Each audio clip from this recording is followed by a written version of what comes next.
ലോകം മുഴുവൻ നെതന്യാഹുവിനെ കൊണ്ട് വലഞ്ഞിരിക്കുമ്പോൾ നെതന്യാഹുവിൻ്റെ എതിർ സ്ഥാനാർത്ഥിയായി പ്രതിപക്ഷ പ്രധാനമന്ത്രി സ്ഥാനാർത്ഥിയായി മത്സരിക്കുന്നത് നഫ്താൽ ബെന്നറ്റ് എന്ന് പറയുന്ന പ്രതിപക്ഷ ആളാണ്, മുൻ പ്രധാനമന്ത്രിയാണ്.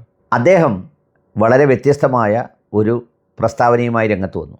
ആ രംഗത്ത് വന്നത് ഖത്തറാണ് ഏറ്റവും സൂക്ഷിക്കേണ്ട ശത്രു. ഇറാൻ നേർക്ക് നേരെ പറയുന്നതേ ഉള്ളൂ. ഖത്തർ അങ്ങനെയല്ല. ഖത്തർ പറയാതെ തന്നെ പ്രധാനമന്ത്രിയുടെ ഓഫീസിൽ പോലും സ്വാധീനം ചെലുത്തി പലതരത്തിലുള്ള ഇടപെടലുകളിൽ ഖത്തർ നേരിട്ടിടപെടുന്നു എന്നാണ് ബെന്നറ്റിൻ്റെ പുതിയ ആരോപണം. ഇത് വലിയ ചർച്ചയ്ക്ക് വഴിതെളിച്ചിട്ടുണ്ട്. ചർച്ചകളൊക്കെ വളരെ ആഴത്തിൽ, വളരെ ഇൻഡെപ്തിലാണ് സംസാരിച്ചു പോരുന്നത്. പക്ഷേ എനിക്കതിൽ തോന്നിയ ഒരു നാടൻ ന്യായം ആദ്യം പറയാം.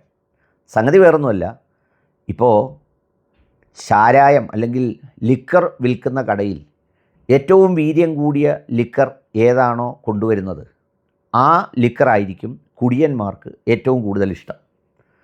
ഏറ്റവും കൂടുതൽ ആളുകൾ അതിനായിരിക്കും തള്ളിക്കയറുക. ഇസ്രയേൽ എന്ന രാജ്യത്തിൻ്റെ ഒരു ഭരണദിശാസൂചിക വച്ചിരിക്കുന്നത് അറബ് വിരുദ്ധതയിലാണ്. എന്ന് മാത്രമല്ല, കുടിയേറ്റത്തിലൂടെ ഗ്രേറ്റർ ഇസ്രയേൽ സ്ഥാപിക്കുക എന്ന് പറയുന്ന ലക്ഷ്യത്തിലാണ്. ആ ലക്ഷ്യത്തിന് പുതിയ പുതിയ ഇരകളെ കണ്ടുപിടിക്കേണ്ടതുണ്ട്, പുതിയ പുതിയ നിഴൽ ശത്രുക്കളെ കണ്ടുപിടിക്കേണ്ടതുണ്ട്.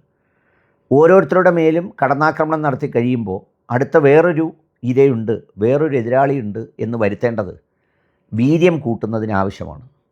നമ്മൾ സാധാരണ പറയില്ലേ, നെതന്യാഹു ഒരല്പം വെള്ളം ഒഴിച്ചാണ് കൊടുക്കുന്നതെങ്കിൽ ബെന്നറ്റ് അല്പം പോലും വെള്ളം ഒഴിക്കാതെ വളരെ വീര്യത്തോടെ കൊടുക്കുന്നതിൻ്റെ ഭാഗമായിട്ടാണ് ഇപ്പോൾ ഈ പറയുന്ന ഖത്തറിനെ ഒരു ശത്രു രാജ്യമായി പ്രഖ്യാപിച്ചിരിക്കുന്നത്.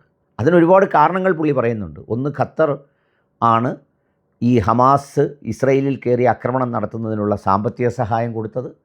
അതുകൂടാതെ ഖത്തറിൻ്റെ അൽ ജസീറ ചാനൽ ഹമാസിനും ഫലസ്തീനും പൂർണ്ണ പിന്തുണ കൊടുത്ത് അവരോടൊപ്പമാണ്. അങ്ങനെ നിൽക്കുന്നത് ഒരു വലിയ ശത്രു രാജ്യത്തിൻ്റെ ലക്ഷണമാണ്. മൂന്നാമത്തെ കാരണം കുറച്ചുകൂടി ഗുരുതരമായത് പറയുന്നത്, പ്രധാനമന്ത്രിയുടെ ഓഫീസ് നിയന്ത്രിക്കുന്ന അഡ്വൈസർമാർ പലരും ഖത്തറിൻ്റെ സഹായം സ്വീകരിക്കുന്നവരും ഖത്തർ വാദികളുമാണ്. അവർ എടുക്കുന്ന തീരുമാനമൊക്കെ ഖത്തറിന് അനുകൂലവും ഖത്തറിനെ ശക്തിപ്പെടുത്തുന്നതുമാണ്. അതുകൊണ്ട് എന്നെ അടുത്ത പ്രധാനമന്ത്രിയായി തിരഞ്ഞെടുത്താൽ ഇറാനേക്കാൾ ഞാൻ അപകടകാരിയായി കാണുക ഖത്തറിനെ ആയിരിക്കും എന്നാണ് പറയുന്നത്. ലോകത്ത് ഖത്തറെങ്ങും പോയി അപകടമൊന്നും വിതച്ചിട്ടില്ല.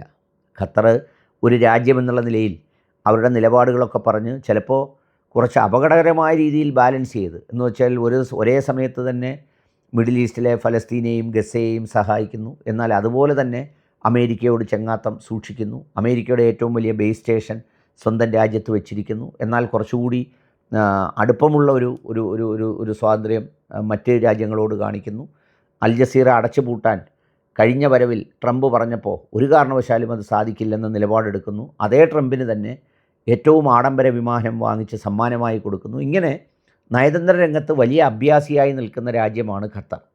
അപ്പോൾ ഖത്തറിനെ പറഞ്ഞത് ഈ പറഞ്ഞ കാരണങ്ങൾ കൊണ്ടൊന്നുമല്ല, മറിച്ച് ഞാൻ വന്നാൽ കുറച്ചുകൂടി നല്ലൊരു ഇരയെ ഞാൻ കണ്ടുവച്ചിട്ടുണ്ട്, നമുക്കെല്ലാവർക്കും കൂടെ ചേർന്ന് അവനെ ആക്രമിക്കാൻ, എന്നെ ജയിപ്പിക്കണം. ഇവൻ ഒരുപാട് പേരെ കൊല്ലുന്നെങ്കിലും, ഇവൻ കൊല്ലുന്നത് ശത്രുവാണെങ്കിലും വേറെ കൊല്ലാനുള്ള പരമശത്രുക്കൾ ഇവൻ കൊല്ലുന്നതല്ല, അത് ഞാൻ വന്ന് കൊല്ലാം എന്ന് പറയുന്ന ആ മൊത്തമുള്ള ഒരു വിദ്വേഷത്തിൻ്റെ ഒരു ഫ്രെയിമിൽ നിന്ന് പറയുന്ന ഒരു പ്രചരണ സ്റ്റേറ്റ്മെൻറ്റ് മാത്രമാണ്.